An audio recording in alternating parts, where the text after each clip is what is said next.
우리 잠깐 같이 기도드리겠습니다.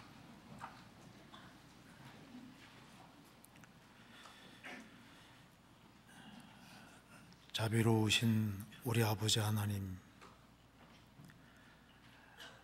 마땅히 형벌받을 수밖에 없는 저희들을 불쌍히 여겨주시고 주의 크신 은혜와 사랑으로 또 주의 보혈로 구원해 주신 그 크고 놀라운 은혜와 사랑을 인하여 감사를 드립니다. 또 지금까지 주의 크신 은혜와 사랑으로 지켜주시고 도와주신 것도 감사합니다.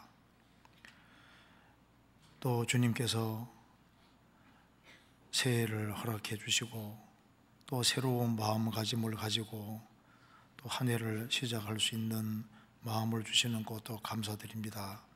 이번 동계수련회 가운데 주 성령께서 함께해 주시고 전국적으로 구원받은 모든 식구들의 마음을 일깨워 주셔서 새해에는 주의 복음과 주의 영광을 위해 살 수 있도록 더욱 도와주시고 주 안에서 풍성한 열매를 많이 맺을 수 있도록 도와주시옵소서. 우리의 사랑하는 가족들, 친척들, 이웃들에게 이 귀한 복음이 들어갈 수 있도록 주님께서 더욱 역사해 주시옵소서. 또 세계적으로 복음 전도하는 그 모든 일에도 주님이 앞서 행해 주셔서 더 많은 영혼들이 구원함을 얻을 수 있도록 도와주시고 우리 모두를 귀하게 사용해 주옵소서. 오늘 이 시간에도 주 성령께서 우리 마음 가운데 역사해 주시고 이 말씀이 심령 깊이 새겨지도록 도와주시옵소서. 주 예수 그리스도 이름으로 기도하옵나이다. 아멘. 성경 아모스 6장을 찾으시겠습니다. 아모스 6장 1280페이지입니다. 1280페이지.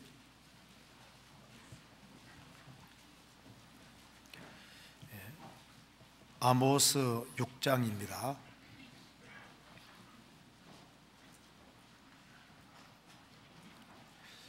제가 읽겠습니다. 화 있을진저 시온에서 안일한 자와 사마리아 산에서 마음이 든든한 자 곧 열국 중 우승하여 유명함으로 이스라엘 족속이 따르는 자들이여, 너희는 갈레에 건너가고 거기에서 대하마스로 가고 또 블레셋 사람의 가드로 내려가 보라. 그곳이 이 나라들보다 나으냐? 그 토지가 너희 토지보다 넓으냐?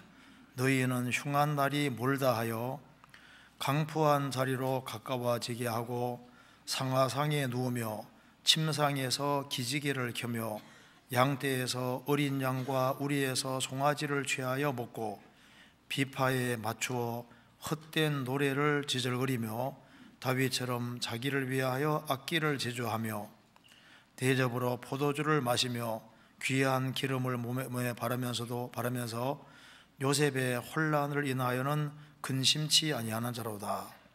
그러므로 저희가 이제는 사로잡히는 자 중에 앞서 사로잡히리니 기지개 켜는 자의 떠드는 소리가 그치리라. 12절입니다. 말들이 어찌 바위 위에서 달리겠으며 소가 어찌 거기 밭 갈겠느냐? 그런데 너희는 공법을 쓸개로 변하며 정의의 열매를 인진으로 변하며 허무한 것을 기뻐하며 이르기를 우리의 뿔은 우리의 힘으로 취하지 아니하였느냐 하는 자로다. 만군의 하나님 여호와께서 가라사대 이스라엘 족속아, 내가 한 나라를 일으켜 너희를 치리니 저희가 하맛 어기에서부터 아라바 시내까지 너희를 학대하리라 하셨느니라. 거기까지입니다. 3절을 같이 읽어보겠습니다. 같이 읽겠습니다. 너희는 흉한 날이 멀다 하여 강포한 자리로 가까워지게 하고. 거기까지입니다. 2018년 수요일로는 오늘이 마지막 수요일입니다. 다 알고 계시죠? 사실 수요일은 매번 반복되지만은 또 연말이고 또 한 해가 저물어 가고 있습니다. 그래서 오늘 어떤 말씀을 드리면 좋을까 생각을 많이 했었는데요. 연말이고 마지막 수요일이기 때문에 3절에 너희는 흉한 날이 몰다 하여 강포한 자리로 가까워지게 하고, 이 구절이 기록이 되어 있는데, 그래서 흉한 날이 멀다 할 때 이 제목으로 좀 생각해 보려고 합니다. 이 아모스 6장을 쭉 읽어보면은 이스라엘이 아주 크게 타락을 하게 된 바탕 가운데 하나가 바로 여기에 흉한 날이 멀다고 생각하는 이것이 멸망을 가져오는데 중요한 역할을 했던 겁니다. 이 아모스 1장에 잠깐 먼저 봅시다. 아모스 1장에 보면은 배경이 나와 있는데요.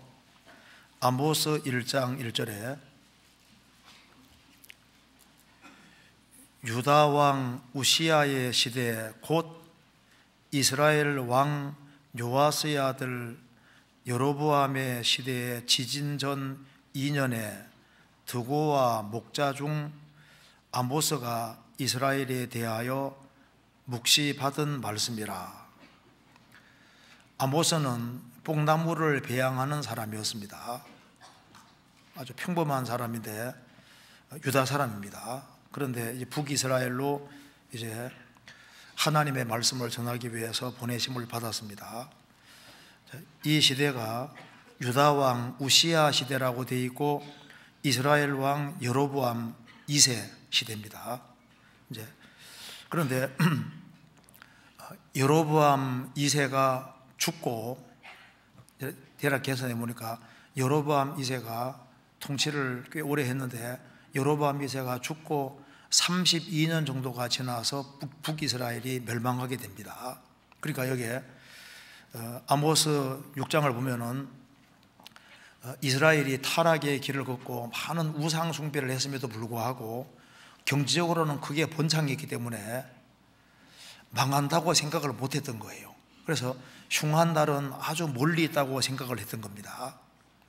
그래서 아모스 선지자가 이제 북이스라엘로 가서 자, 너희들이 흉한 날이 멀다고 생각하는데 그렇게 멀리 안 남았다는 겁니다. 이제 아시리아 침공으로 북이스라엘이 기원전 722년에 망하게 되는데 여로보암 왕이 죽는 시점부터 계산하면 한 32, 3년밖에 안 됩니다. 그럼에도 불구하고 경제적으로는 크게 번창하고 잘 사는 사람은 너무너무 잘 살았기 때문에 흉한 날은 멀 것이다. 우리는 하나님의 선민이기 때문에 결코 우리는 망하지 않을 거라고 잘못 생각하고 있었던 겁니다. 그래서 이제 이스라엘이 흉한 날이 멀다고 생각하니까 이제 완전히 삶이 내리막길을 걷는 것이 여기에 잘 기록이 되어 있습니다. 자, 아모스 2장을 먼저 보시겠습니다. 아모스 2장 9절에 보시겠습니다.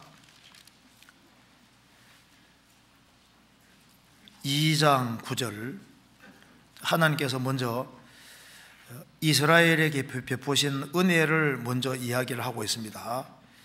2장 9절, 내가 아모리 사람을 저희 앞에서 멸하였나니 그 키는 백향목 높이와 같고 강하기는 상소리 나무 같으나 내가 그 위의 열매와 그 아래의 뿌리를 진별하지 아니하였느냐.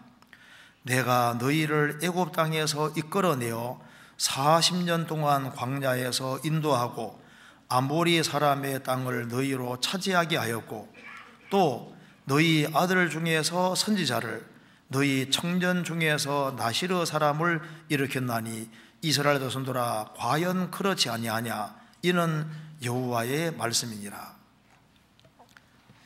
이스라엘이 에집트에서 430년 동안 살았습니다. 그때 이 가나안 땅은 아주 가나안 칠족속이 아주 크게 번창하고 있었는데 그 중에서 제일 강한 대표적인 민족이 아모리 민족이었습니다. 근데 여기 말씀하기를 하나님께서 아모리 사람을 아주 멸망시키셨는데 위의 열매와 그 아래 뿌리까지, 그러니까 아모리 족속을 아주 완전히 진멸해 버렸습니다.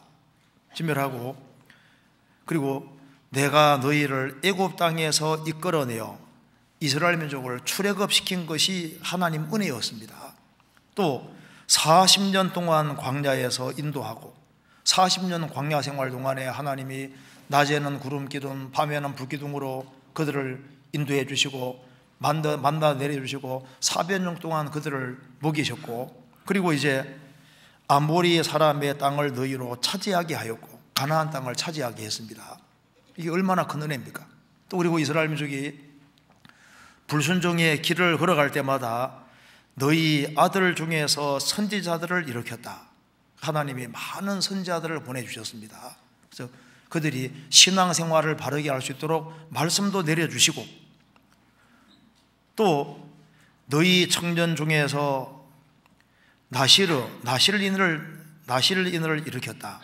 나실인은 구별된 사람이라는 뜻인데 하나님 앞에서 어떻게 사는 것이 바른 삶인지를 보여주기 위해서 나실인을 일으켰다. 그렇게 말했습니다. 이스라엘 선도라, 과연 그렇지 아니하냐? 너희들은 하나님의 백성으로서 이렇게 큰 하나님 은혜와 사랑을 입었음에도 불구하고 선지자들의 말을 듣지 않고 또 어떤 식으로 삶을 살아야 되는지 모범을 보였음에도 불구하고 그것을 거절했습니다.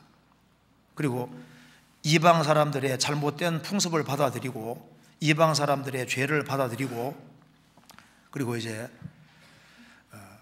특별히 많은 우상들을 받아들였던 겁니다.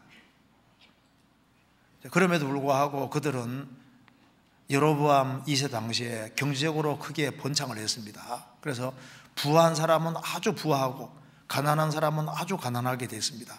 심지어 신발 한 켤레를 위해서 가난한 자를 팔았다고 되어 있습니다. 그 가난한 사람의 티끌을 탐했다는 말씀도 아모스 2장에 기록이 되어 있습니다. 그래서 부한 사람은 너무 부하고 가난한 사람은 너무 가난하게 됐습니다. 여기 아모스 6장 보시겠습니다. 그래서 여기 화 있을진저 6장 1절이 이렇게 시작합니다. 화 있을진저 시온에서 안이라는 자와, 이게 시온은 남유다를 대표해서 삼으라고 했습니다. 남유다도 정신을 못 차리는 겁니다. 시온에서 안이라는 자와 사마리아 산에서, 사마리아는 북이스라엘입니다. 산에서 마음이 든든한 자 곧 열국 중에서 우승하여 유명함으로 이스라엘 족속에 따르는 자들이요. 그래서 여기에 육신적으로 형통하고 잘 돼가고 하니까 이 마음에 하나님을 멀리하고 하나님을 등지고 우상 숭배하면서도 그들은 육신적으로 잘 돼가고 있기 때문에 별일 없을 거라고 생각을 하고 있습니다. 그래서 여기에 3절에 보면은 너희는 흉한 날이 멀다 하여, 계산해 보면은 흉한 날이 그렇게 멀지 않았던 겁니다. 이 흉한 날이라는 것이 멸망하는 날을 말하는 겁니다. 흉한 날이 멀다 하여, 이렇게 멀다고 하니까 뒤에 많은 문제들이 생겼습니다. 어떤 문제들이 생겼나 봅시다. 흉한 날이 멀다, 이 생각이 들어가니까 우리는 안 망할 거다, 내가 사는 시대는 형통할 거다, 이렇게 생각을 하니까 3절 중간에 강포한 자리로 가까워지게 하고, 사람들이 아주 폭력을 행사하고 포악해지고 가난한 사람들을 착취하고 학대하면서 돈 같은 걸 끌어모으는 거예요. 그래서 강포한 자리로 가까워지게 하고, 그 강포한 자리에 앉고 가까이 한다는 겁니다. 그리고 그 뒤에 보면은 4절에 상하상에 누우며 침상에서 기지개를 켜며 양떼에서 어린 양과 우리에서 송아지를 취하여 먹고 상하 침상에 누웠다는 겁니다. 그러니까 그 앵간히 돈을 벌어서는 상하 침상에 눕기가 어렵잖아요. 상하가 얼마나 비싼데요. 그러니까 상하상에 누우며 침상에서 기지개 켜며, 그러니까 빨리 안 내려죠. 좋은 침상에 누워가지고 하나님께서 이 기지개 켜는 걸 이게 보기가 얼마나 싫었으면 저게 기지개를 켜며 이렇게 얘기했을까요? 여기에 기지개 켜는 7절에도 나와 있죠. 7절에도 기지개 켜는 자, 그러니까 너무 안일하게 하면서 늦게 일하면서 기지개 켜는 거 보고 주님이 이게 게으른 걸 얼마나 싫어하는지 알 수 있잖아요. 너무 늦게 일어나가지고 기지개 켜는데 이게 얼마나 보기 싫으면은 침상에서 기지개를 켜며, 그러니까 좋은 집에 사는 겁니다. 그리고 양떼에서 어린 양과 우리에서 송아지를 취하여 먹고, 그러니까 잘 먹고 삽니다. 육신적으로는 잘 돼가고 있지 않습니까? 5절에는 비파에 맞추어 헛된 노래를 지절거리며 다윗처럼 자기를 위하여 악기를 지조하며. 헛된 노래라는 게 육신적인 노래입니다. 육신을 기쁘고 즐겁게 하는 그런 노래들. 그리고 다윗이 악기 연주를 잘했는데 다윗은 악기를 하나님 영광을 위해 사용했는데 자기를 위하여 악기를 제조하며, 그러니까 오로지 육신적인 즐거움을 추구하는 겁니다. 이 악기는 보통 정신적인 걸 위한 거지 않습니까? 그러니까 육신뿐 아니라 정신적으로 만족을 얻는데 세상적인 것으로 만족을 얻으려고 했다는 겁니다. 6절에 대접으로 포도주를 마시며 귀한 기름을 몸에 바르면서, 포도주는 기쁨을 가리킵니다. 그래서 대접으로 포도주를 마시며 술을 즐겼던 것 같습니다. 귀한 기름을 몸에 바르면서 오로지 육신입니다. 그러면서 요셉의 환난을 인하여는 근심치 아니하는 자로다. 이제 요셉은 이스라엘을 대표해서 하는 얘기입니다. 이제 이스라엘이 풍전동화에 있고 이제 아시리아에 의해서 멸망당할 날이 너무 가까이 다가오면서 있음에도 불구하고 그걸 못 알아차렸던 거예요. 소돔 고모라가 멸망한다는 것을 제일 먼저 알은 사람이 누굽니까? 소돔에서 벗어나 있는 아브라함이 제일 먼저 알았습니다. 소돔에 살고 있는 롯은 몰랐지 않습니까? 지금 이스라엘의 멸망이 다가온다는 것을 아무 선지자는 알고 있는데 이스라엘 백성들은 알지를 못하고 있는 거예요. 요셉의 혼란을 인하여는 근심치 아니하는 자로다. 7절에 그러므로 저희가 이제는 사로잡히는 자 중에 앞서 사로잡히리니 기지개 켜는 자의 떠드는 소리가 그치리라. 그래서 그들은 아주 비참하게 망하는 것이 뒤에 쭉 기록이 되어 있습니다. 이런 모든 근본 원인이 뭐냐 하면은 바로 3절에 너희는 흉한 날이 멀다 하여, 흉한 날은 너무 가까이 있었던 겁니다. 이게 이제 우리 신앙생활도 마찬가지입니다. 지금 2018년이 저물어가고 이제 2019년이 다가오고 있는데 어떤 사람 마음속에 흉한 날은 멀다, 하나님의 심판, 흉한 날은 내게는 멀리 있다, 그렇게 생각하고 사는 사람하고 흉한 날이 정말 가까이 있다는 것을 느끼고 살아가는 사람, 그것 때문에 삶의 패턴이 달라지게 되는 겁니다. 그래서 흉한 날이 멀다 하여, 흉한 날은 정말 가까이 있는 겁니다. 우리가 일반적으로 생각해도 흉한 날 중에 제일 흉한 날은 일단 보통 죽음일 겁니다. 불신자에게는 가장 흉한 날이 죽는 날이지 않습니까? 잠언 27장 1절에 말씀하시기를 너는 내일 일을 사랑하지 말라, 하루 동안에 무슨 일이 날는지 내가 알 수 없음이니라. 한치 앞을 모르는 게 인생입니다. 이 세상에서 어떤 재물을 쌓아놓든 어떤 명예를 쌓았든 간에 죽음은 못 이깁니다. 죽음은 다 놓고 건너가는 거예요. 그리고 가장 깊이 생각을 해야 될 것이 죽음인데, 죽음은 우리 각자에게 분명히 다가올 사실임에도 불구하고 사람이 죽음을 깊이 생각을 하지 않습니다. 출근하는 날이 있으면 출근하면은 퇴근이 있는 것처럼 태어났으면은 반드시 죽음이라는 게 있는데 이 죽음에 대해서 깊이 생각을 하지 않는 겁니다.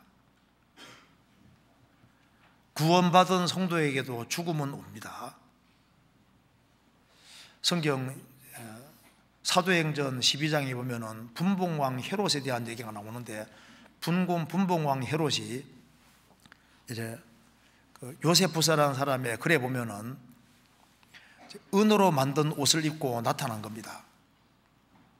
그래서 은실로 만들었으니까 얼마나 멋진 옷이겠습니까? 옷을 다 입고 나타나니까 그 밑에 있는 사람들이 속꼬리병에 태워주는 겁니다. 이 헤롯 왕의 목소리는 신의 목소리라고 하면서 죽게 세워주니까 에헴했는데 하나님이 그냥 치시니까 충이 먹어 죽으니라 나오지 않습니까? 그러니까 요셉에서 그래 보면은 은으로 만든 옷을 입었으니까 햇살이 쫙 비치니까 막 빛이 막 굉장히 크게 나니까 이건 신의 목소리요 사람의 소리가 아니다 할 때 영광을 하나님께 안 돌림으로 그날 그냥 죽어버린 겁니다.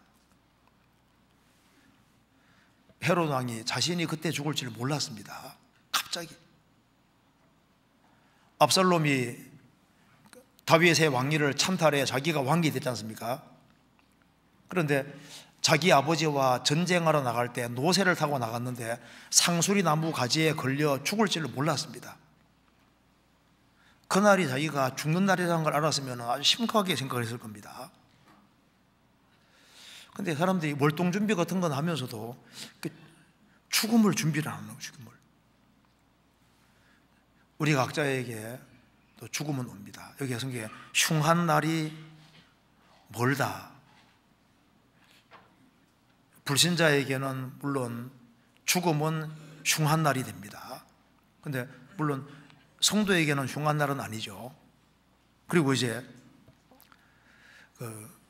여기에 이제 흉한 날 중에 또 한 가지 흉한 날이 불신자에게는 7년 혼란은 흉한 날이 되는 거예요. 그렇잖아요. 그 흉한 날은 지금 아주 가까이 다가오고 있습니다.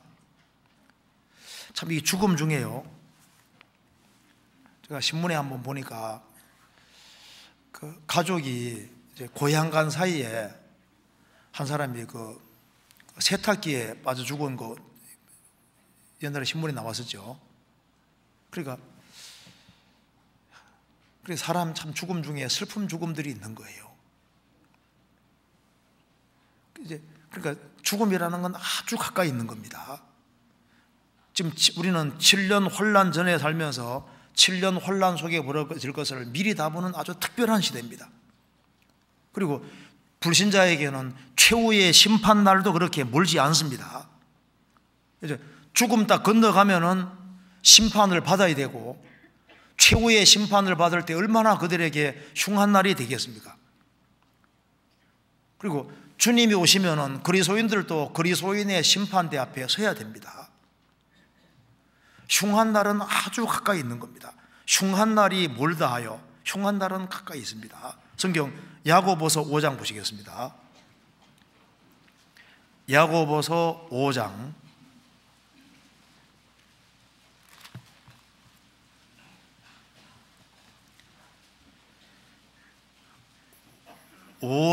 5절입니다.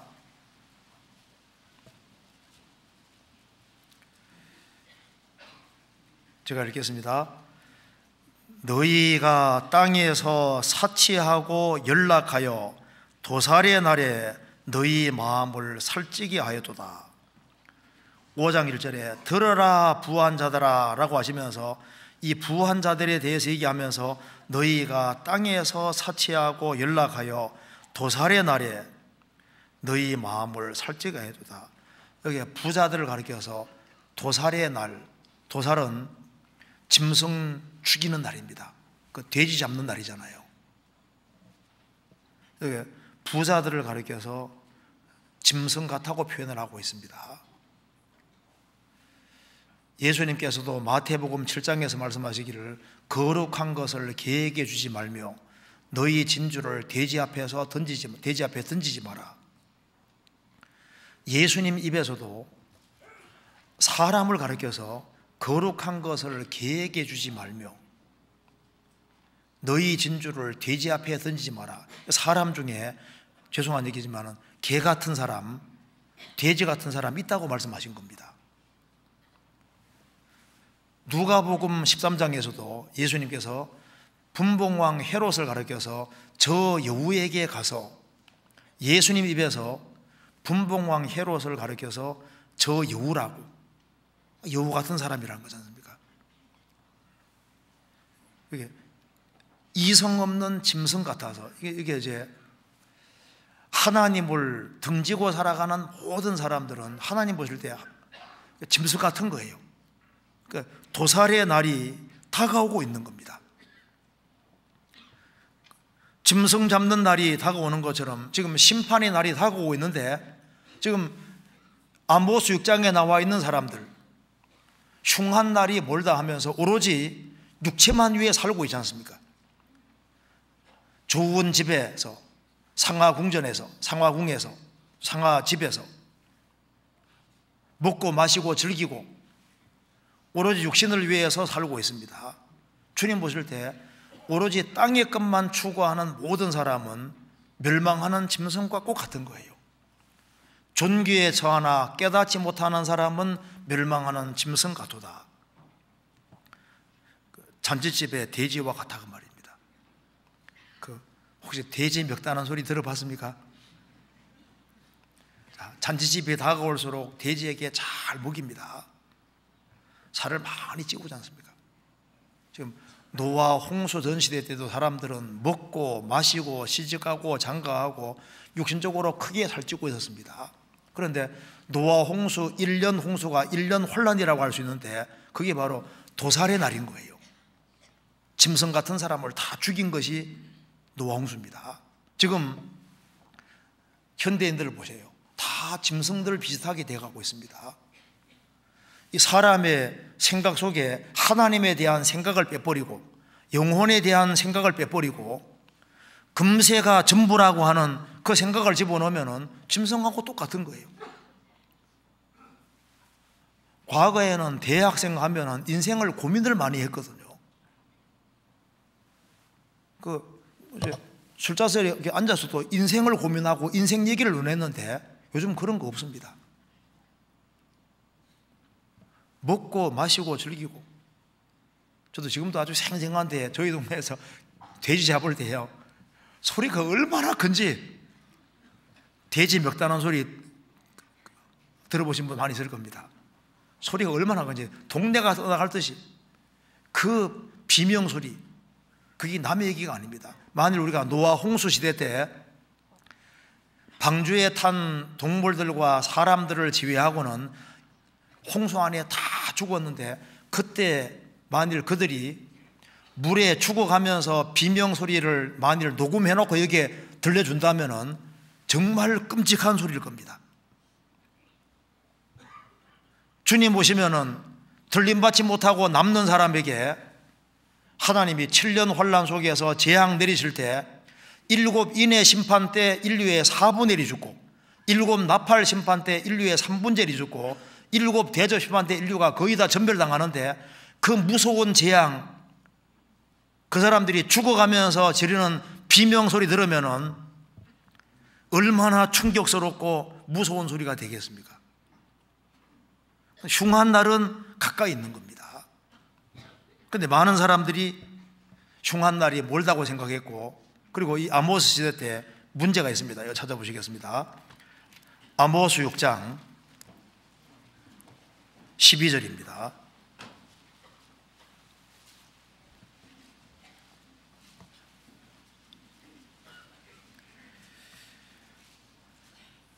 (6장 12절) 말들이 어찌 바위 위에서 달리겠으며 소가 어찌 거기 밭을 밭갈겠느냐. 그런데 너희는 공법을 쓸개로 변하며 정의의 열매를 인진으로 변하며. 바로 이 타락한 시대에 엉뚱한 주장을 하는 사람들이 있었던 겁니다. 그래서 여기 말했습니다. 말들이 어찌 바위 위에서 달리겠으며, 아니, 말이 바위 위에 달린다는 것이 말이 안 되는 소리잖아요. 소가 어찌 거기 밭을 갈겠느냐. 소가 바위 위에서 밭을 간다 그 말입니다. 그게 황당한 주장이다 그 말입니다. 왜 얘기를 하냐면은, 그런데 너희는 공법을 쓸개로 변하며 정의의 열매를 인진으로 변하며, 그러니까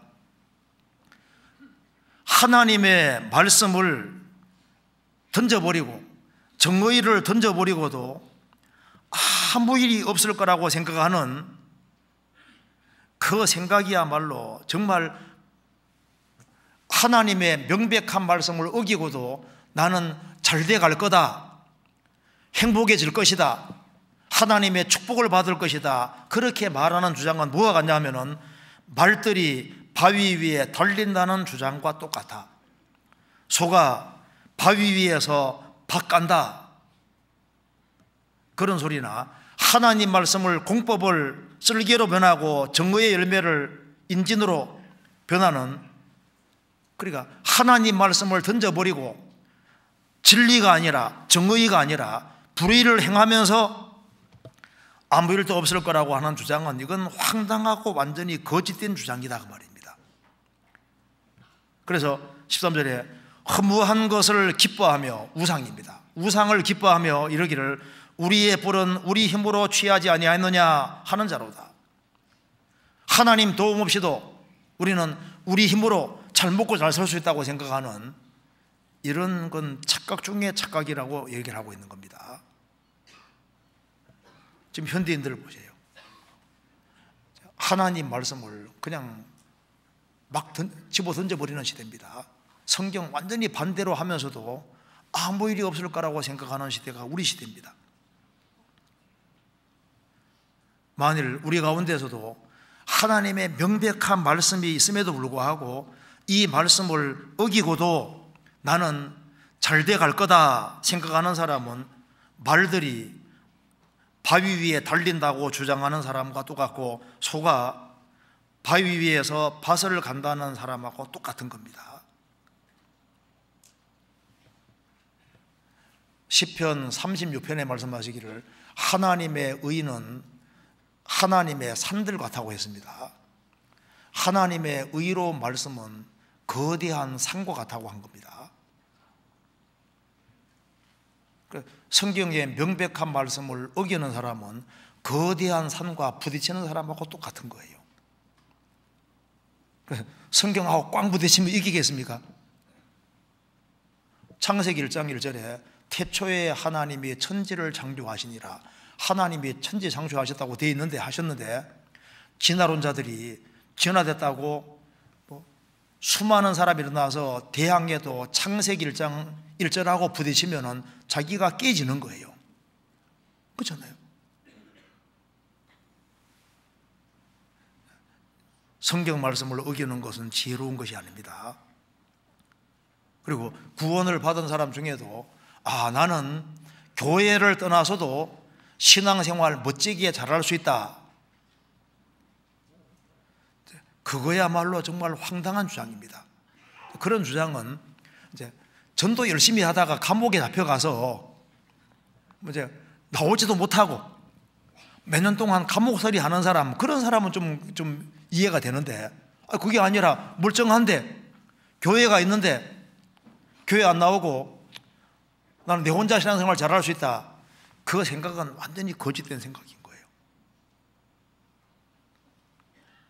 말들이 어찌 바위 위에 달리겠으며 소가 어찌 거기 밭을 갈겠느냐. 그래서 여기에 하나님 말씀을, 성경에 아주 명확하게 되어 있는 말씀을 어기면서 잘 갈 거라는 생각이 거짓된 거라고 얘기를 하고 있는 겁니다. 어떤 사람은 또 나는 뭘 하나 배웠는데 특별한 거 하나를 탁 깨우침으로써 당장 믿음이 크게 성장했다고, 그래도 그런 일이 있으면 좀 알려주세요. 그런 게 애가 당장 어른 될 수 있는 길이 있대요. 문 딱 걸어 잠그고 기도 한 번 세게 했다고 해서 금방 어른 됩니까? 성장은 계속적인 것이지 단번에 신앙 성장하는 거 아닙니다. 이 애가 어른 될 때 밥 먹은 밥그릇 숫자가 얼마나 많아요. 그런 거 하나도 없이 당장 어른 안 됩니다. 신앙생활에 시간이라는 것이 걸리는 거예요. 그리고 여기에도 아모스 6장 12절에 봅시다. 여기에 말들이 어찌 바위 위에 달리겠으며 소가 어찌 거기 밭갈겠느냐. 여기에 소가 어찌 거기 밭갈겠느냐. 이거 잠깐 생각해 봐야 되는데요. 밭을 가는 이유는 뭐 씨를 뿌리는 거잖아요. 바위에다가 밭을 갈고 씨를 뿌린다는 것 자체가 말이 안 되는 소리지 않습니까? 그런데 이 아모스 시대에 우리 이 말에도 좀 교훈 받을 수 있겠습니다. 성경에 말씀하기를 가시던 볼 위에 파종하지 말라고 했습니다. 적어도 이 밭을 갈고 씨를 뿌릴 때에는 바위 위에서는 안 되는 거예요. 바위 위에서는 바위를 깨야 되는 겁니다. 그렇지 않습니까? 그런데 이 아모스 시대도 그렇고 예레미야 시대에도 이게 사람들을 대충 고쳐줘요. 대충. 지금 멸망당할 사람은 멸망당한다는 걸 정확히 알려줘서 확실하게 딱 돌이켜서 이 바위 같은 아주 강팍한 건 확실하게 깨야 되는데 심상이 대충 고쳐주는 것이 근본 문제였던 겁니다. 이 당시에도 거짓 선지자들이 많이 있어서 이스라엘 백성들 마음이 아주 바위같이 아주 강팍한데 그들에게 평안하리라 잘돼가리라 거짓 위안해 주는 거예요. 이거 잠깐 좀 찾아보시겠습니다. 예레미야 8장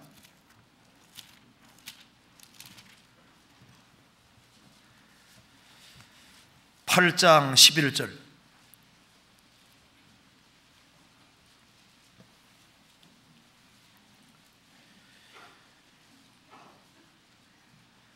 그들이 딸 내 백성의 상처를 심상히 고쳐주며 말하기를 평강하다 평강하다 하나 평강이 없도다. 딸 내 백성의 상처를 심상히 대충 얼렁뚱땅 대충 고쳐주는 겁니다. 이거 뭐 중한 수술을 받아야 될 사람에게 그냥 연고 발라주는 식으로 미봉책밖에 안 되는 겁니다. 평강하다 평강하다 말하는데 평강이 없습니다. 20절에 추수할 때가 지나고 여름이 다하였으나 우리는 구원을 얻지 못한다 하나도다. 지금 우리 시대 보세요. 교회가 우리나라도 교회가 얼마나 많습니까? 그런데 마음이 바위처럼 단단히 굳어져 가고 있는데 그런데 거짓으로 위안해 주거든요.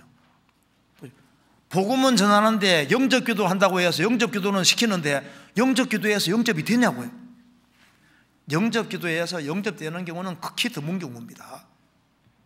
그러니까 바위 위에 밭을 갈 수 없잖아요. 바위 위는 끼야 되는 겁니다.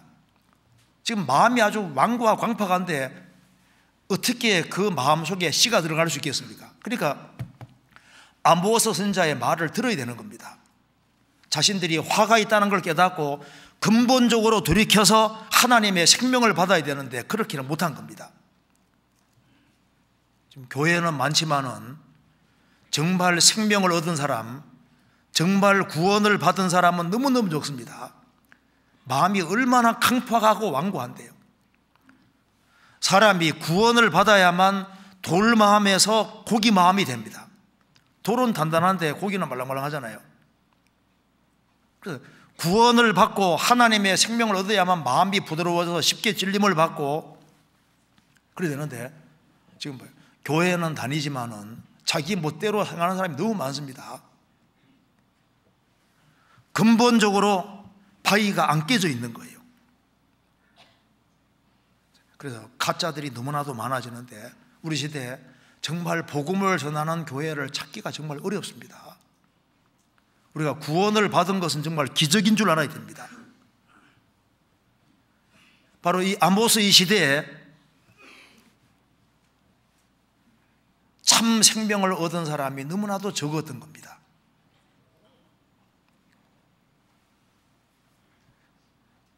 여기 아모스 다시 보시겠습니다. 아모스 6장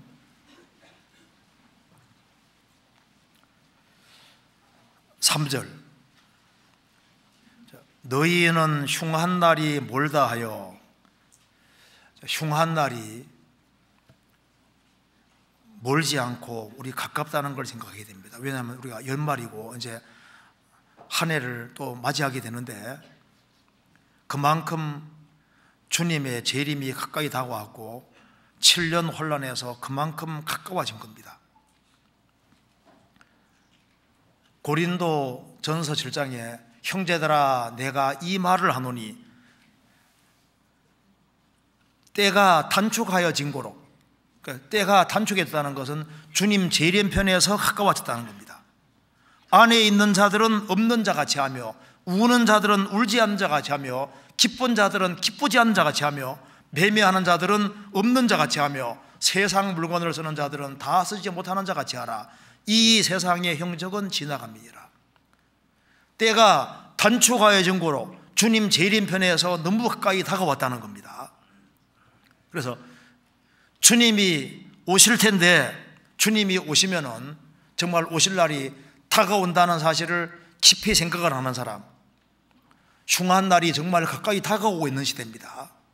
그걸 아는 사람은 아모스 6장에 나와 있는 삶에 반대 행동을 취하게 되는 겁니다. 아모스 6장 3절 보시겠습니다. 너희는 흉한 날이 멀다 하여. 자, 흉한 날이 가깝다고 느끼는 사람은 어떻게 할까요? 강포한 자리로 가까워지게 하고, 이거 반대가 될 겁니다. 강포한 자리 말고, 주님이 원치 않는 자리 말고 주님이 원하는 자리로 가까이 와서 거기에 앉게 될 겁니다. 예수님 당시에 유대 종교가들이 모세의 자리에 앉았다고 했는데 그거 잘못된 자리입니다.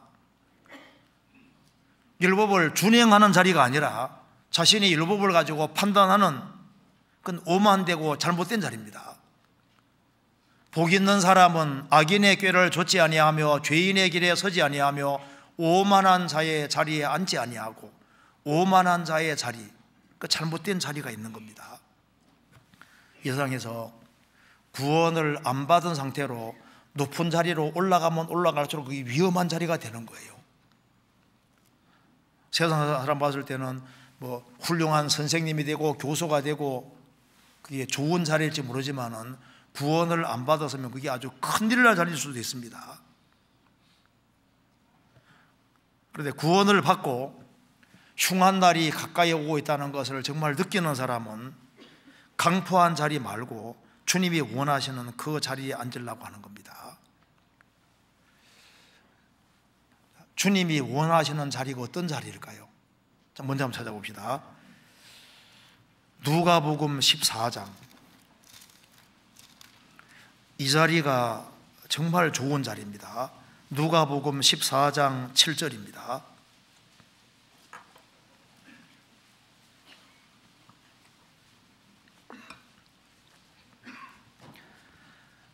청함을 받은 사람들의 상좌 택함을 보시고 저희에게 비유로 말씀하여 가라사대, 내가 누구에게나 혼인잔치에 청함을 받았을 때 상좌에 앉지 말라.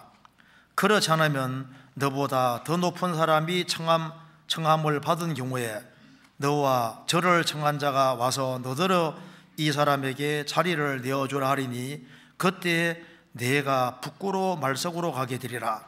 청함을 받았을 때 차라리 가서 말석에 앉으라. 그러면 너를 청한 자가 와서 너더러 보시어 올라 앉으라 하리니 그때야 함께 앉은 모든 사람 앞에 영광이 있으리라. 무릇 자기를 높이는 자는 낮아지고 자기를 낮추는 자는 높아지리라. 예수님이 겸손을 가르쳐 주려고 말씀하신 겁니다. 가능하면 높은 자리에 앉지 말고 낮은 자리에 앉아라. 그게 겸손의 중요성을 가르치는 겁니다. 그래서 낮은 자리가 좋은 자리입니다. 낮은 자리, 우리가 어떻게 해서 구원받게 되냐 하면은 마음을 낮출 때, 낮은 자리에 있을 때 우리가 구원을 받게 된 겁니다. 그리고 은혜는 항상 낮은 자리에 임하게 되는 거예요. 하나님은 높고 거룩한 곳에 거하시지만은 동시에 가장 낮은 자리에 같이 계시는 겁니다. 예수님이 세상에 오실 때 그 높고 거룩하신 분이 구유에 계셨습니다. 구유. 짐승 우리에 계시잖아요. 낮은 자리, 자신을 작은 자라고 생각하는 사람들, 그 자리가 좋은 자리고 그 자리에 있는 사람이 신앙생활을 멋지게 잘할 수가 있습니다.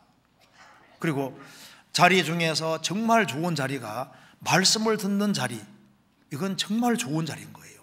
성경 찾아보겠습니다. 신명기 33장입니다.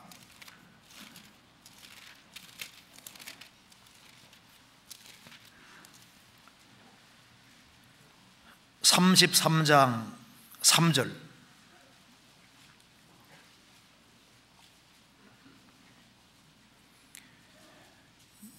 여호와께서 그 백성을 사랑하시나니 모든 성도가 그 수중에 있으며 주의 발 아래 앉아서 주의 말씀을 받는도다. 출애굽한 이스라엘 백성들은 하나님께 사랑을 받은 백성입니다. 양의 피를 경험하고 출애굽한 백성들, 예수님 피를 경험하고 구원받은 사람들, 그런 성도들은 모든 성도가 주의 수중에 있으며 주의 발 아래 앉아서 주의 말씀을 받는다. 같이 모여서 주님 말씀을 배우는 그 자리, 정말 이것이 좋은 자리입니다. 누가복음 10장에 마리아와 마르다가 있는데 마리아가 예수님 발 아래에서 말씀을 듣고 있었습니다. 예수님 말씀했습니다. 마리아는 이 좋은 편을 택하였으니 결코 빼앗기지 아니하리라. 하나님은 말씀으로 자신 나타내시기 때문에 말씀을 듣는 걸 그렇게 기뻐하시는 겁니다. 같이 모여서 말씀을 듣는 자리, 그 구역 모임하는 그 자리, 조모임하는 자리, 흉한 날이 멀다고 하는 사람은 자꾸 구역 모임도 빠져나가고 조모임도 빠져나가고 모임이 자꾸 빠져나가거든요. 주님의 재림이 다가옴을 알고 흉한 날이 가까이 다가오는 걸 아는 사람일수록 모이기를 더 힘쓰고 주님이 원하시는 그 자리에 있게 되는 겁니다. 우리 이번 동계수련회 할 때 같이 모이는 자리, 새해를 시작할 때 같이 모여서 말씀을 배우고 같이 교제하는 그 자리가 얼마나 주님 보시기에 아름다운 좋은 자리가 되겠습니까? 잠언 31장 보시겠습니다.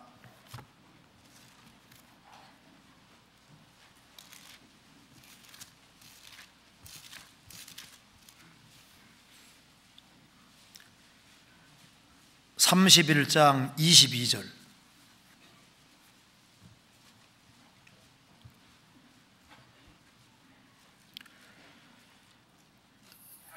그는 자기를 위하여 아름다운 방석을 지으며 세마포와 자색옷을 입으며. 잠언 31장 10절 이하는 현숙한 여인에 대한 말씀입니다. 그 현숙한 여인에 대한 말씀을 쭉 하면서 현숙한 여인은 남편에게 선을 행하고 성실하게 벌어서 알뜰살뜰하게 모았습니다. 왜냐하면 그녀는 가난한 사람, 불쌍한 사람들이 보였기 때문입니다. 그래서 20절에 말한 대로 가난하고 불쌍한 사람을 위해 손을 내밀고, 그리고 21절에 자기 집안 사람들을 잘 돌보고, 그리고 22절에 자기를 위하여 아름다운 방석을 지으며.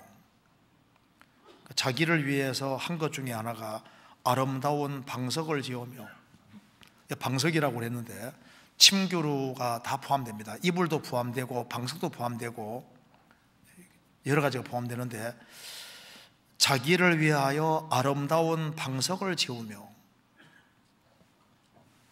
그러니까 사람이 제정신일 때는 자신이 어디에 앉아야 될지, 어디에 누워야 될지를 아는 겁니다.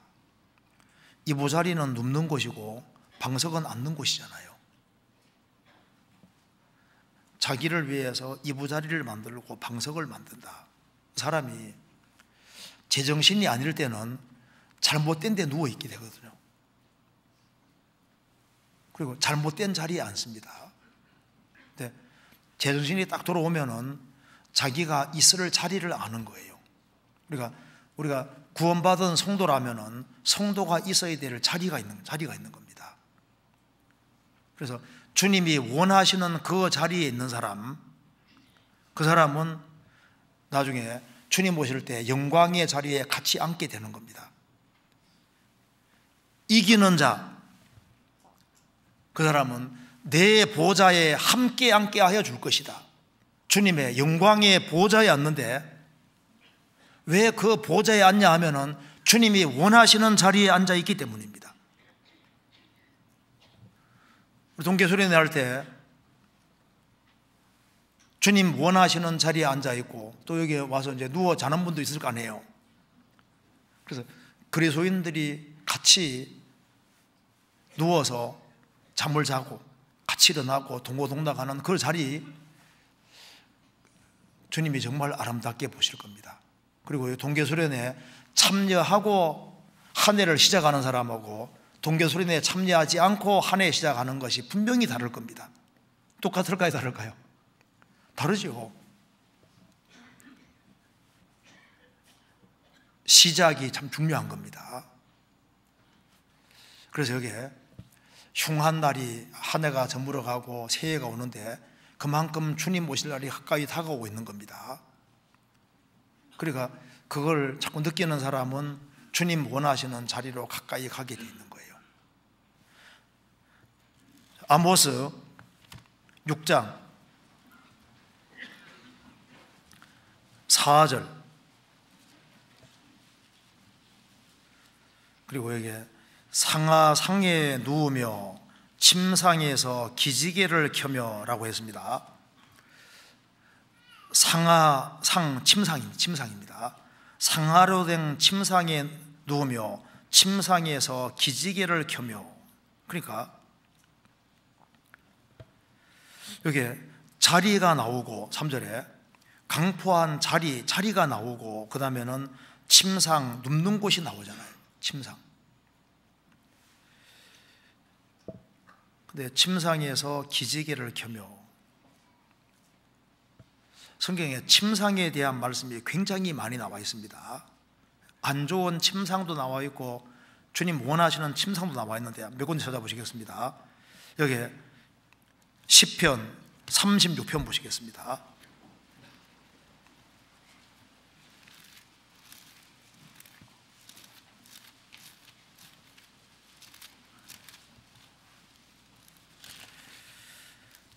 (4절)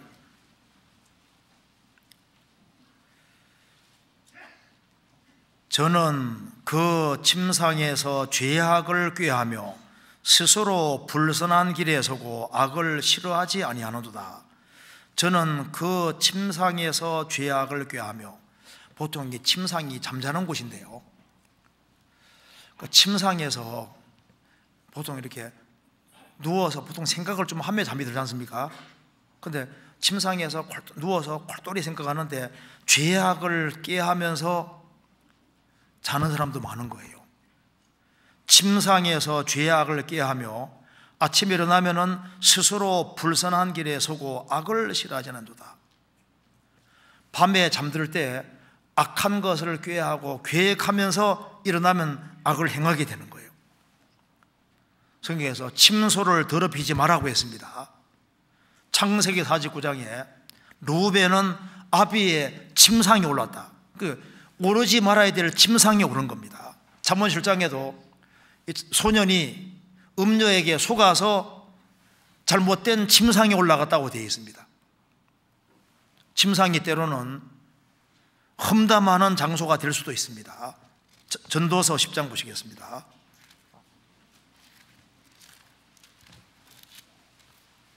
10장 20절.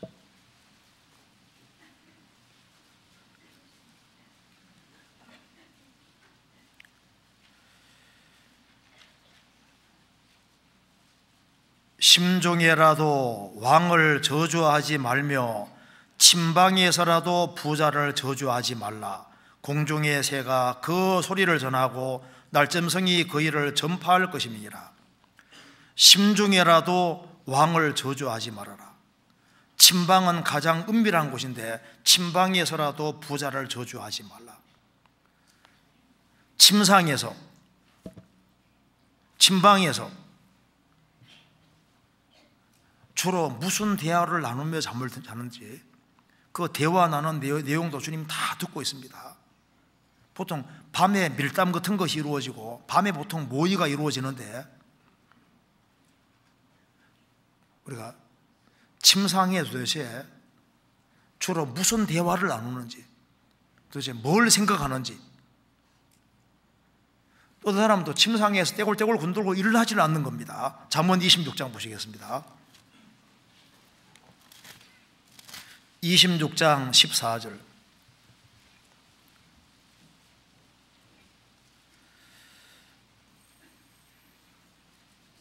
문짝이 돌적기를 따라서 도는 것 같이 게으른 자는 침상에서 구르느니라. 문짝이 돌적기를 따라 도는 것처럼 게으른 자는 침상에서 구르느니라. 안 일어난다고 말입니다. 자, 그런데 밤에 침상에서 주님을 기억하는 사람들이 있는 겁니다. 시편 63편 보시겠습니다.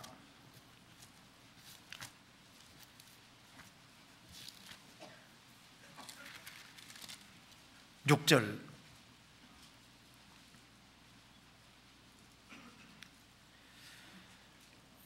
내가 나의 침상에서 주를 기억하며 밤중에 주를 묵상할 때 하오리니 주는 나의 도움이 되셨음이라.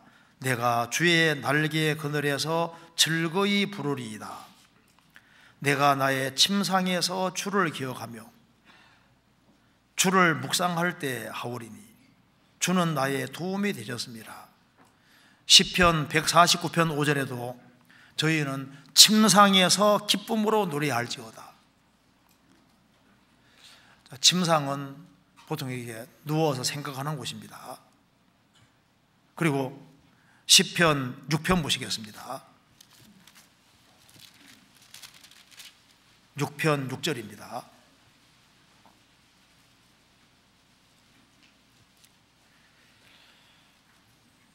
내가 탄식함으로 곰핍하여 밤마다 눈물로 내 침상을 띄우며 내 율을 적시나이다. 다윗이 말했습니다. 우리야 아내를 범하고 우리야를 죽였습니다. 그 죄를 아주 철저히 돌이켰는데 내가 탄식함으로 곰핍하며 하여 밤마다 눈물로 내 침상을 띄우며 내 율을 적시나이다. 담요가 젖을 정도면 눈물을 많이 흘린 거죠. 얼마나 눈물을 많이 흘렸으면 침상을 배 띄우듯이 띄우겠냐고 말입니다. 그럼 왜 다윗이 침상에서 이렇게 눈물을 많이 흘리게 됐냐 하면은 침상에서 늦게 났던 거예요. 성경 찾아보시겠습니다. 사무엘하 12장 11장입니다. 사무엘하 11장 2절입니다.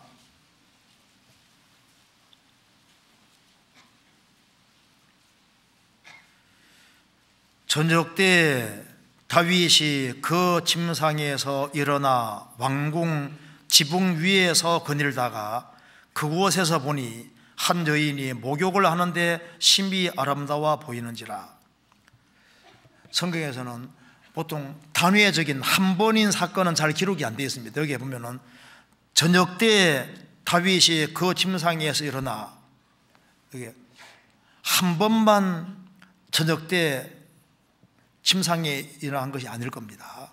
아마 이렇게 전쟁터 바깥에서 전쟁터에 떠나 있었기 때문에 좀 게을러져서 저녁 때 그 침상에서 늦게 일어났고, 그래서 그 침상이 죄 짓는 곳이 되어버린 겁니다.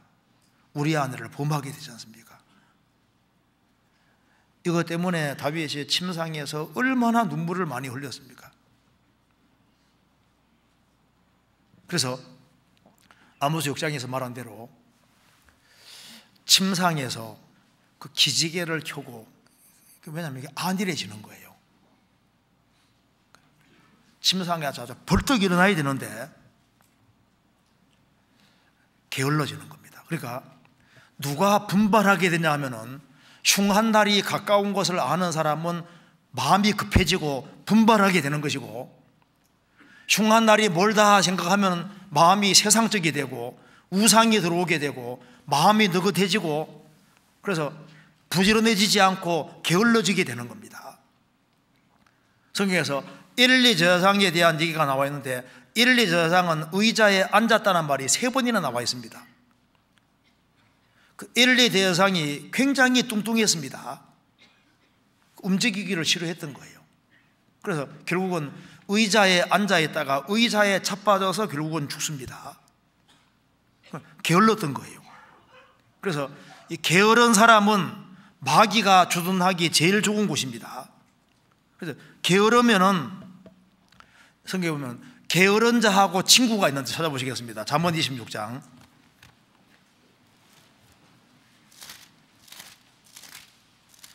26장을 보면은 이렇게 크게 3부류의 사람이 나와 있습니다.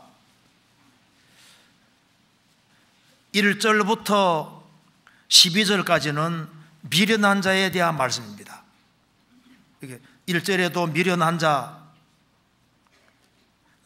미련한 자에게 영예가 적당하지 아니하니, 그 다음에 이제 3절에도 미련한 자의 등에는 막대기니라, 4절에도 미련한 자, 5절에도 미련한 자, 6절에도 미련한 자, 미련한 자가 계속 나와 있죠. 그 다음에는 13절에는 13절부터 16절까지는 게으른 자에 대한 얘기가 나와 있습니다. 게으른 자는 길에 사자가 있다, 거리에 사자가 있다 하느니라. 문짝이 돌적기를 달아 도는 것 같이 게으른 자는 침상에서 구하느니라. 게으른 자는 그 손을 걸에서 놓고도 입으로 올리기를 괴로워하느니라. 게으른 자는 선이 대답하는 사람 7보다 자기를 지혜롭게 여기느니라. 그 게으른 자가 나와 있고 17절 이하에는 쭉 말장이에 대한 얘기가 나와 있습니다. 말 때문에 문제 일으키는 사람이 쭉 나와 있다고 말이에요. 그러니까 여기 보면은 친구가 미련한 자하고 게으른 자하고 말장이하고는 셋이 친구인 거예요. 그리고 여기 반대로 말하면은 지혜로운 자, 부지런한 자, 행동으로 옮기는 자, 말없이 행동으로 옮기는 자가 친구다 그 말입니다. 그러니까 게으른 자는 결국은 미련한 자와 이퀄이 되는 거예요. 그리고 게으르면은 말만 들어서 말장이가 되기가 쉬운 겁니다. 그래서 게으르고 안일한 그것 때문에 지옥 떨어진 사람도 아주 많습니다. 구원을 받은 사람 중에도 게을러서 신앙생활이 후퇴한 사람이 얼마나 많아요. 게으른 자의 길은 가시울타리 같다고 했습니다. 게으르면은 신령한 것에 대해서는 빵점이 되는 거예요. 게으르면은 이제 행동으로 옮기지 않고 머리로만 생각하기 때문에요, 자기가 아주 굉장히 지혜롭다고 착각합니다. 말씀 하나라도 지키려고 해보면 잘 안 되지 않습니까? 자기 부족하다는 걸 빨리빨리 느낄 수 있는 겁니다. 게으르면 변명이 많아지거든요. 그리고 게으른 사람은 거짓말도 하기가 아주 쉬운 겁니다. 그러니까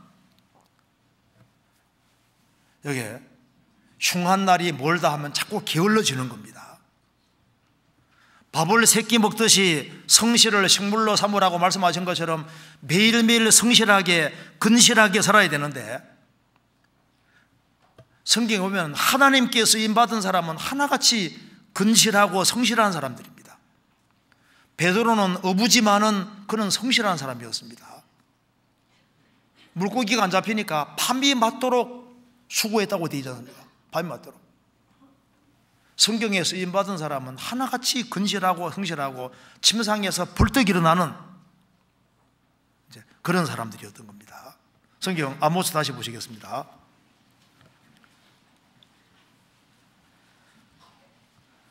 4절, 6장 4절. 상하상에 누우며 침상에서 기지개를 켜며 양떼에서 어린 양과 우리에서 송아지를 취하여 먹고, 그러니까 잘 먹고 육신적으로 아주 크게 살이 찌는 겁니다. 그런데 흉한 날이 가깝다는 걸 느끼면은 여기에 먹는 것이나 모든 것에 대해서 할 일이 있기 때문에 절제하는 겁니다.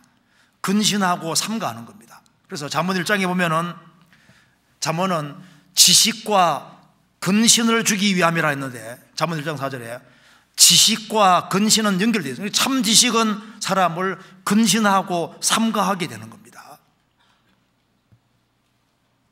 흉한 날이 다가온다는 걸 느끼는 사람은 모든 걸 삼가하게 되고, 그리고 절제하면서 더 나은 것을 추구하기를 원하게 되는 겁니다. 그래서 재물보다는 명예를 택하라고 했습니다. 재물보다는 은총을 택하라고 한 겁니다. 우리는 하나님의 축복을 구하는 사람들입니다. 그리고 여기 보면은 그 뒤에 5절에 비파에 맞추어 헛된 노래를 지저거리며 다윗처럼 자기를 위하여 악기를 제조하며, 비파에 맞추어 헛된 노래를 지저거리며, 우리 시대만큼 헛된 노래가 많은 시대가 없습니다. 참 우리 시대에 음악이 엄청 발달했죠. 그런데 그 노래 내용을 보면요, 쓰레기에 들어갈 내용이 많습니다. 노래 중에 헛된 노래가 그렇게 많은 거예요. 여기 전도서 7장 보시겠습니다.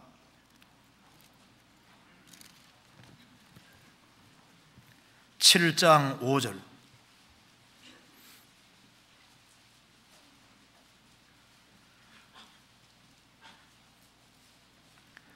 사람이 지혜자의 책망을 듣는 것이 우매자의 노래를 듣는 것보다 나으니라. 이게 우매자의 노래란 말이 나와 있습니다. 그러니까 현실을 직시하지 못하게 만드는 겁니다. 헛된 노래를 지저거리며,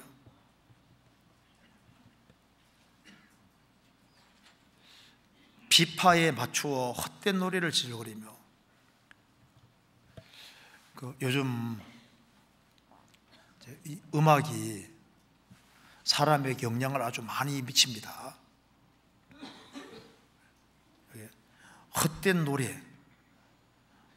노래를 지저거리며 자기를 위하여 악기를 제조하며. 우리 시대에 악기가 얼마나 많아요. 노래가 얼마나 많습니까? 그런데 이스라엘 백성들은 지금 흉한 날이 다가오니까 지금 노래할 때가 아니라 옷을 찢을 때였습니다. 그들은 정말 회개해야 되는데 그렇게 하지를 않았습니다. 그러니까 자기가 심각한 운명에 처해 있는지를 전혀 모르기 때문에 무덤 위에서 노래하는 거나 마찬가지인 거예요. 그들은 헛된 노래를 지저거릴 것이 아니라 하나님의 도움을 간절하게 구해야 됐던 겁니다. 지금 노래 부를 때가 아니라, 헛된 노래를 부를 때가 아니라 하나님의 도우심을 구하고 하나님의 도우심으로 삶이 하나님 중심으로 바뀌어져야 되는데 그들은 헛된 노래를 부르고 있었던 거예요. 그리고 주님이 원하시는 노래를 했으면 얼마나 좋았겠습니까? 노래 중에도 헛된 노래가 아니라 가치 있는 노래도 있습니다. 바울 사도가 전도하는 가운데 감옥에 들어가서 찬미를 했을 때 그 얼마나 좋은 찬미입니까? 좋은 노래잖아요. 주님을 높이는 그런 종류의 노래라면 얼마나 좋겠습니까? 여기 아모스 6장 5절에 비파에 맞추어 헛된 노래를 지질거리며 다윗처럼 자기를 위해 악기를 제조하며, 다윗은 하나님을 위해서 악기를 사용했는데 자기를 위하여, 그러니까 모든 것이 자기 중심이었던 겁니다. 그래서 흉한 날이 멀다고 하면은 주님 위해 산다고 하면서도 오로지 자기 위해 사는 사람이 많이 있을 수 있습니다. 먹든지 마시든지 뭘 하든지 하나님의 영광을 위해 하라고 했는데 오로지 자기를 위해서 할 수도 있는 겁니다. 그리고 이제 더 문제는 6절입니다. 아모스 6장 6절 같이 읽겠습니다. 대접으로 포도주를 마시며 귀한 기름을 몸에 바르면서 요셉의 혼란을 인하여는 근심치 아니하는 자로다. 여기 헛된 노래를 하면서 지금 기뻐하고 즐거워할 때가 아니라 이제 요셉의 혼란, 이스라엘이 망하게 생겼으니까 마음에 근심을 해야만 이게 정상이었는데, 근심을 가져야 되는데 오히려 기뻐하고 즐거워했다. 그 기쁨이 하나님을 위한 기쁨이 아니라 육신적인 기쁨이었던 겁니다. 요셉의 혼란을 인하여는 근심치 아니한 자로, 그래서 흉한 날이 다가온다는 걸 느끼는 사람은 마음속에 근심이 있는 겁니다. 집안 식구 중에 구원을 안 받은 사람이 있는데 그들이 혼란에 들어가게 생겼고 멸망에 처하게 생겼는데 마음속에 근심이 없겠냐 그 말입니다. 흉한 날이 다가오는데도 근심이 없고 집안 식구들이 구원 안 받은 사람이 있는데도 불구하고 헛된 노래를 지절거리고 자기를 위해 악기를 지조하고 침상에서 구르고 자기 욕심만 위해 산다면은 그건 주님 볼 때 합당한 일이 아니다 그 말입니다. 흉한 날이 다가오는 걸 아는 사람은 요셉의 혼란을 인하여 근심하는 자가 되는 겁니다. 성도로서 합당하지 않은 근심이 많이 있습니다. 성경에 보면 세상 근심은 사망을 이루는 것이니라. 세상적인 것 때문에 근심하는 근심, 돈 때문에, 돈 사랑함으로 인해 생기는 근심, 돈을 사랑함이 일만하게 뿌리가 되나니 이것을 사모하는 자들이 많은 근심으로써 자기를 찔러두다. 돈 때문에 너무 근심에 잠기는 것도 옳지 않습니다. 돈은 돌고 도는 것이 돈입니다.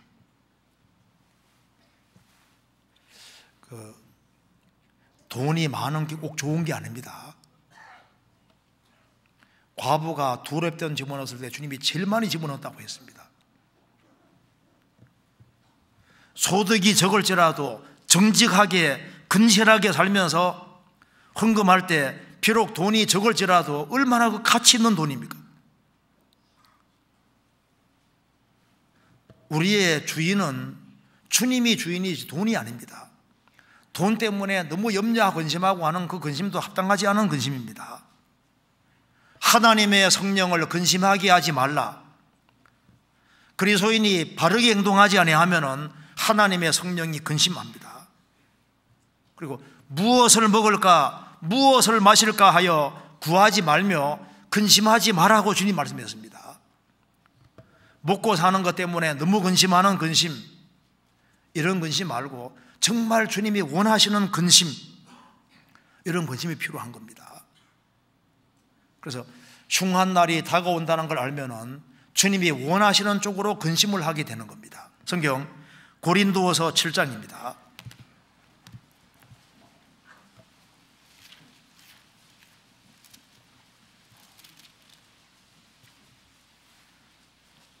(11절)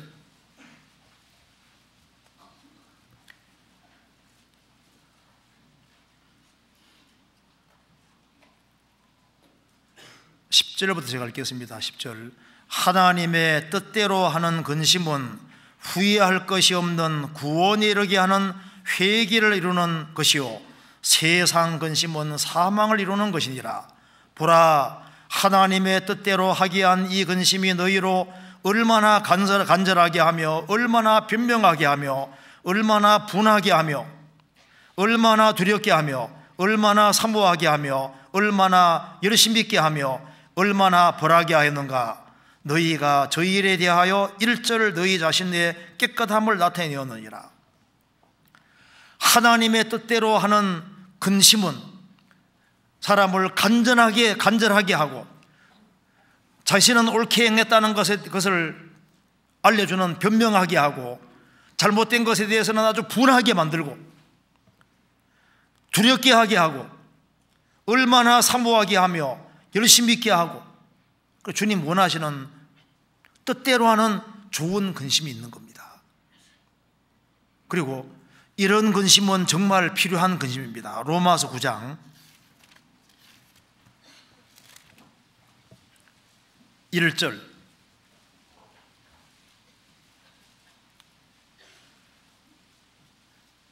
내가 그리스도 안에서 참말을 하고 거짓말을 아니하노라. 내게 큰 근심이 있는 것과 마음에 그치지 않는 고통이 있는 것을 내 양심이 성령 안에서 나로 더불어 증거하노니, 나의 형제 곧 골육의 친척을 위하여 내 자신이 저주를 받아 그리스도에게서 끊어질지라도 원하는 바로다. 바울 사도는 이방인의 사도로 전도하는 가운데 마음에 그치지 않는 큰 근심과 고통이 있었습니다. 왜? 자기 동족이 구원받지 못하기 때문입니다. 그리고 교회를 위해서 염려하고 걱정하는 근심, 이런 근심이 필요합니다. 주의 영광을 위한 근심. 세상을 보면은 마음에 근심이 생기는 것이 당연한 겁니다.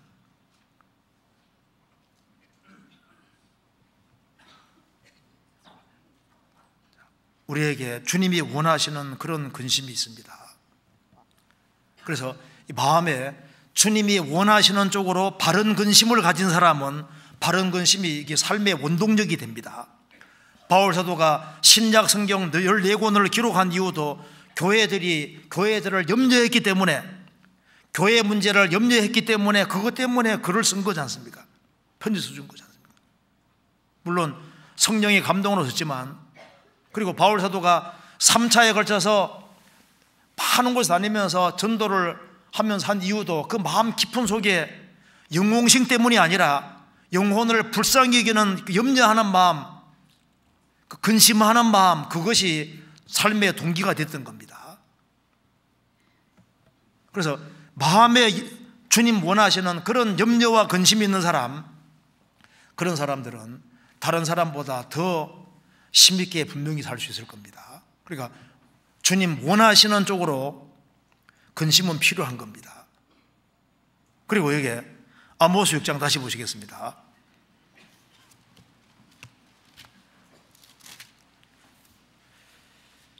6절에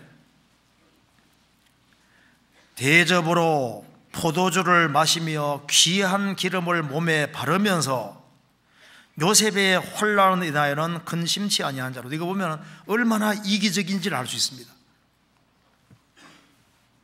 이스라엘이 멸망하게 생겼는데 자기는 몸에 귀한 기름을 바르고 포도주를 마시고 육신적으로 떵떵거리고 살면서 이스라엘 땅에 불쌍한 영혼 사람들이 얼마나 많이 있는데 아무 관심이 없습니다. 사람이 흉한 날이 멀다고 생각하면 자꾸 이기적으로 바뀝니다. 성경에 이기적인 대표적인 사람 중에 하나 찾아보시겠습니다. 열왕기상 14장 보시겠습니다.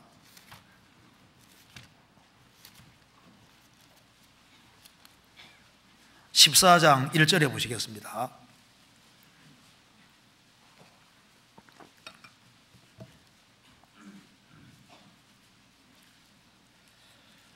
그때 여로보암의 아들 아비야가 병든지라. 3절, 그대의 손에 떡 열과 과자와 꿀 한 병을 가지고 그에게로 가라. 저가 그대에게 이 아이의 어떻게 될 것을 알게 하리라. 여로보암 왕의 아들 아비야가 병이 들었습니다. 그래서 선지자 아히야에게 자기 아내를 보내면서 손에 떡 열과 과자와 꿀 한 병을 가지고 그에게 가라. 자, 자기 아들이 이제 병들어 죽게 생겼는데 하나님의 선지자에게 가는데, 자, 이게 여로보암 왕입니다. 아니, 왕이 자기 아들이 죽게 생겼는데 자기 아들의 운명을 물으러 가는데 떡 열과 과자와 꿀 한 병 가지고 요걸 가지고 가는 거 봤을 때, 이거 봤을 때요, 야, 이 사람 진짜 인색한 사람이다. 이건 뭐 금덩어리를 막 큰 거 가져가도 안 될 판에 요렇게, 이건 보통 평빈도 선제 서약할 때 평빈도 떡 열과 과자와 꿀 한 병 너무 적은 걸 가져가서 자기 아들의 운명을 물으면서 이렇게 조금 가져가는 거 봐요. 요 보면은 여로보암 왕도 아주 인색한 사람이고 아내도 아주 인색한 사람입니다. 그리고 자기 아들이 죽게 생겼으니까 하나님의 사람에게 바짝 매달리고, 그리고 이 아비야가 아들이니까 자기 아들을 정말 살려야 되겠다는 그런 열망이 있어야 되는데 그런 열망이 없는 거 봐요. 제가 이거 보니까 와, 이 여로보암 여기 이기적인 사람 중에도 이렇게 이기적일 수 있을까? 근데 이것도 남의 얘기가 아닐 수 있잖아요.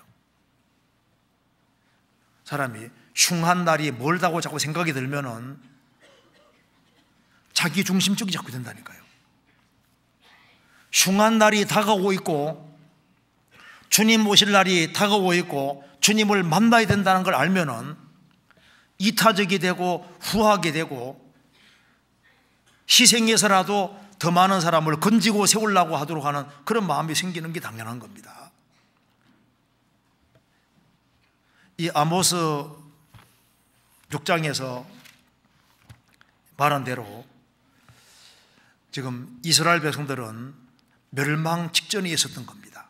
그런데 멸망 직전에 있는데 막아주는 사람이 없었던 거예요. 멸망으로 달려가는데 막아줄 사람이 없었습니다. 그래서 북이스라엘이 결국 제일 빨리 망하게 됩니다. 몇십 년 안에 결국 망했지 않습니까? 지금 우리 시대에 세상의 멸망을 흉한 날이 지금 오고 있는데 그걸 막고 있는 사람들이 누굴까요?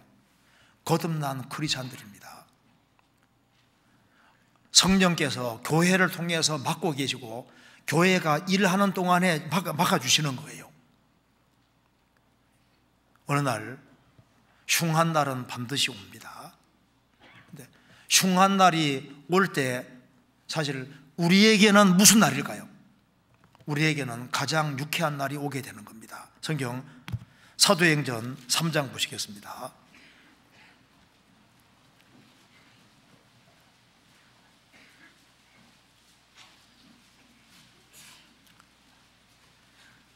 사도행전 3장 19절.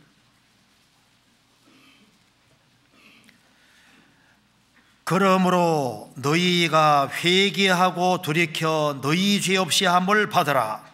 이같이 하면 유쾌하게 되는 날이 주 앞으로부터 이를 것이요. 회개하고 돌이켜 죄 없이 함을 받으라. 죄 없이 함을 받은 사람은 유쾌하게 되는 날이 주 앞으로부터 이를 것이요. 우리 구원받을 때 얼마나 유쾌하게 됐습니까? 영혼이 구원받을 때 뛸 듯이 기뻤습니다. 이제 주님이 재림하시면은 우리에게는 정말 유쾌한 날이 오는데 주님 오시는 그날 참 성도에게는 얼마나 유쾌한 날이 되겠습니까? 영원한 천국으로 들려가는 날인데 그날만큼 좋은 날이 어디 있겠습니까? 우리는 생명을 사랑하고 좋은 날 보기를 원하는 사람들입니다. 세상은 흉한 날을 맞이하지만 우리는 영원히 유쾌하게 되는 날을 맞이하게 되는 겁니다. 말라기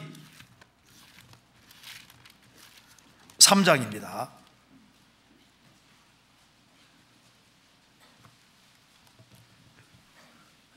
(3장 17절)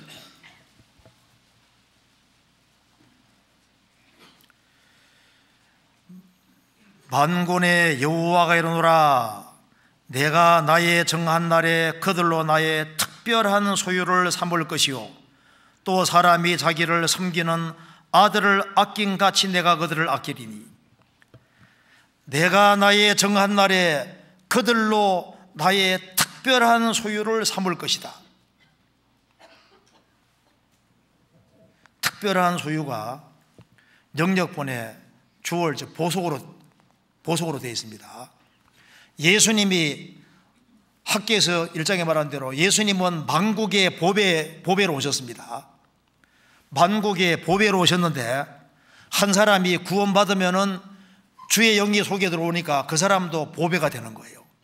그래서 베드로전서 2장에 보면은 보배로운 산돌이신 예수라고 했습니다. 예수님이 사람으로 오셨을 때 너무 초라하게 오셨으니까 하나의 그냥 돌멩이 돌로 보였을지 모르지만은 자세히 보면 이게 돌멩이가 아니라 돌이 아니라 보배로운 돌이고 산돌이에요. 보배로운 돌이 보석인 거예요. 보석이고 산돌이셨습니다. 너희도 산돌같이 예수님으로 말미암아 구원받은 사람도 산돌인 동시에 보배로운 돌, 보석인 겁니다. 그래서 주님 오시는 그날 우리가 볼 때는 초라하게 보이지 않습니까? 근데 이것이 우리가 금덩어리가 아니라 다이아몬드가 아니라 뭡니까? 보석 중에 진짜 가장 가치 있는 보석인 거예요. 그래서 주님 오실 때 도적같이 오신다고 했는데 도적이 오면 뭐 가져갑니까? 걸레 가져가요? 보석. 그래서 주님들은 싹 데려가십니다. 그러니까 나의 특별한 보석, 소유 보석을 삼을 것이요 또 사람이 자기를 섬기는 아들을 아낀 같이 내가 그들을 아끼리니 4장 2절 내 이름을 경외하는 너희에게는 의로운 해가 떠올라서 치료하는 광선을 발하리니 너희가 나가서 외양간에서 나오는 송아지 같이 뛰리라. 주님이 다시 오시는 그날이 악인에게는 가장 흉한 날이 되지만은 참 성도에게는 주님은 의로운 해로 오셔서 치료하는 광선을 발하리니 주님 오시는 그날 영혼몸 전체가 완전히 치료가 됩니다. 우리가 주님 오시는 그날 즉시 부활의 몸을 입게 됩니다. 앞서간 성도들을 다 만나게 되고 주님을 얼굴 대해서 보게 되고 우리 인생의 모든 수수께끼가 다 풀립니다. 사랑이 충만한 세계, 영원한 즐거움이 있는 세계, 영원한 위로의 세계 속에 실제로 들어가게 되는 거예요. 영원한 기쁨이 진짜 있습니다. 기쁨이라는 걸 프로그램을 하나님이 하셨기 때문에 한순간도 안 깨지는 영원한 기쁨, 영원한 즐거움의 세계, 그 세계 속에 들어가는 것이 사실입니다. 그리고 천국 들어가면 왜 찬송하게 되냐 하면은 우리 일생 자체 속에 하나님이 끊임없이 도와오셨기 때문에 우리가 찬송한다는 말이 맞는 겁니다. 제가 마지막으로 이거를 하나 읽어드리겠습니다. C.T. 스터더라는 사람 많이 들어서 알고 있을 겁니다. D.L. 무디가 영국에서 전도할 때 C.T. 스터더의 아버지가 D.L. 무디가 집회할 때마다 사람들이 많이 모이는 걸 보고 흥미를 가져서 자신이 집회에 스스로 참여해서 구원을 받게 됩니다. 그리고 이제 아들 셋이 있었는데 아들을 전도하는데 D.L. 무디 집회에 참여했지만은 자꾸 주춤되고 구원을 안 받는 겁니다. 그래서 아버지가 어느 날 아들 3명 불러서 그 자리에서 그리스도를 받아들이도록 이렇게 해서 아들 셋이 동일한 날에 구원을 받게 됩니다. 그 중에 한 아들이 C.T. 스터더라는 아들인데 그 당시에 크리켓 선수였습니다. 그런데 하나님의 아들이 오셔서 날 위해 죽으셨다면 내 인생에서 아까울 것이 뭐가 있느냐. 그래서 자기 인생을 전적으로 주님께 드리기로 작정하고 그 당시에 영국에서 중국으로 선교사로 가 있던 허든 데일러 선교를 돕기 위해서 선교사로 자원합니다. 그래서 그가 중국에서도 선교하고 자기 아버지가 돈을 많이 벌었던 인도에도 선교를 하고 선교를 많이 했는데 몸이 안 좋아져서 영국에서 와 있을 때 그때는 50세가 넘었습니다. 그런데 식인종들이 그리스도를 구한다는 아프리카에서 구한다는 얘기를 듣고 자원 안 한 사람이 없기 때문에 자신이 가기를 원했습니다. 그래서 아프리카를 쭉 보니까 아프리카의 가장 심장 부분에 콩고가 있으니까 글로 가기로 결심을 하고 거기에서 이제 선교하면서 그 아픈 몸을 이끌고 가서 거기에서 죽을 때까지 선교를 하다가 결국은 거기에서 주님을 맞이하게 됩니다. 근데 이제 그 사람이 정말 많은 사람을 주님 품으로 있는데 그 사람이 이제 그 한 얘기 중에 한 대목을 마지막으로 읽어드리겠습니다. 그는 이제 그 70세에 이제 주님 품에 들어갔는데요. 이제 한번 읽어드리겠습니다. 분주한 삶의 여정 가운데 마음에 확신이 들었네. 그 생각이 머릿속을 떠나지 않았다는 겁니다. 한 번뿐인 인생 속히 지나가리라. 오직 그리스도를 위한 일만 영원하리라. 이 생각이 떠나지 않았다는 겁니다. 한 번뿐인 인생, 한 번뿐, 이 땅에서의 시간이 끝나면 난 내 주님을 만나 그 심판대 앞에 서겠네. 오직 한 번뿐인 인생 속히 지나가리라. 오직 그리스도를 위한 일만 영원하리라. 한 번뿐인 인생 몇 년 되지 않네. 매해 버겁고 희망차고 두렵네. 매해 해야 될 일은 산더미 같은데 할 일이 너무 많은 겁니다. 날 위해 살 텐가 아니면 그대의 뜻대로 살 텐가. 한 번뿐인 인생 곧 지나가리라. 예수를 위한 것만 길이 남으리. 한 번뿐인 인생 한 번뿐 이제 끝이 보이는구나. 그리고 마침내 나를 부르시면 모두 의미 있다고 말하겠네. 오직 한 번뿐인 인생 속히 지나가리라. 오직 그리스도를 위한 일만 영원하리라. 그는 죽을 때 할렐루야 외치고 죽었습니다. 자기 할 일 다 끝났다 그 말입니다. 오로지 복음을 위해 열심히 살다가 주님 앞에 간 사람입니다. 인생은 딱 한 번밖에 없습니다. 우리도 그리스도 안에서 살고 그리스도를 위한 일만 영원히 남는다는 걸 아는 사람들입니다. 같이 기도하시겠습니다. 자비로우신 우리 아버지 하나님, 역사의 마지막 시대를 살아가는 저희들에게 주님을 알게 해주신 것을 감사합니다. 흉한 날은 다가오고 있는데 저희들은 너무나도 무지하고 또 주님의 발걸음의 소리를 잘 듣지 못합니다. 저희들의 마음을 일깨워 주시고 또 이번 동계 수련회를 통해서 우리의 마음을 다시 새롭게 할 수 있도록 도와주시고 머지않아 주님 앞에 서는 그날 잘했다는 칭찬을 받을 수 있도록 도와주시옵소서. 우리가 주 안에서 우리가 마땅히 해야 될 일이 얼마나 많이 있는지를 알 수 있도록 도와주시고 주님 오시는 그날까지 맡겨진 일에 최선을 다할 수 있도록 도와주옵소서. 교회가 계획한 모든 일에 주님이 앞서 행해 주시고 주의 역사와 능력을 나타내 주옵소서. 한 해를 반성하며 또 새해 새로운 마음가짐으로 행할 수 있도록 더욱 역사해 주옵소서. 주 예수 그리스도 이름으로 기도하옵나이다. 아멘. 찬송